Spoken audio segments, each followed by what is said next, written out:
क्योंकि जब दिल खुलकर रोता है तो घाव भीतर से धुलते हैं। तुम पूछोगे, यदि बस स्वीकार कर लेने से सब हो जाता तो क्या संसार में पीड़ा न बचती? सच यह है कि पहला कदम उसे रोकता नहीं, बल्कि तुम्हें मेरे साथ चलने योग्य बनाता है। जब तुम सत्य स्वीकार करते हो, मैं तुम्हें अपनी दृष्टि उधार देता हूं, तब वही पीड़ा तुम्हारे भीतर सहानुभूति का मरहम रचती है, दूसरों के घाव देखने की दृष्टि देती है। जो पहले स्वयं खुलकर रोता है, वही दूसरे के आंसू पोंछने का साहस रखता है। कभी कभी तुम्हारा भीतर कहेगा, ऐसा करना शर्म की बात है, लोग क्या कहेंगे?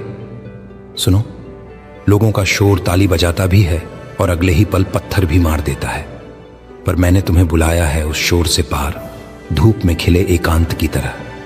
वहां बस तुम हो और मैं और हमारा सत्य। पहले कदम में यही निर्भयता चाहिए।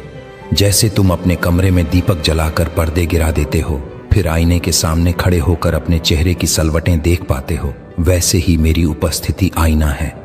यह आईना तुम्हें धक्का नहीं देता, बस बताता है कि कहां धूल जमी है। याद रखो, जिस क्षण तुम स्वीकार करते हो, उस क्षण तुम मेरे सामर्थ्य से जुड़ जाते हो। वह ऐसा ही है जैसे पहाड़ी झरना चट्टान पर अटका हो और कोई छोटी सी दरार बनते ही पानी फूट कर बहने लगे। तुम्हारा स्वीकार वह दरार है। तुमने दरार बना दी, अब प्रवाह मेरा काम है। मैं तुम्हारे सूखे प्रदेश में मरुगुलाब खिला दूंगा। तुम डर सकते हो कि सत्य का बोझ तुम्हें कुचल देगा, पर सत्य का भार मैंने पहले ही उठा लिया था। इसलिए जब तुम उसे बोझ समझकर लाते हो, मैं उसे अपने कंधे ले लेता हूं। फिर तुम हल्के हो जाते हो। मैं तुम्हें ऊंचाई तक ले जा सकूं, ऊंचाई जहां से भोर की पहली किरण को देखोगे और समझोगे कि अंधेरा कहीं गया नहीं था, बस सूरज ढका हुआ था।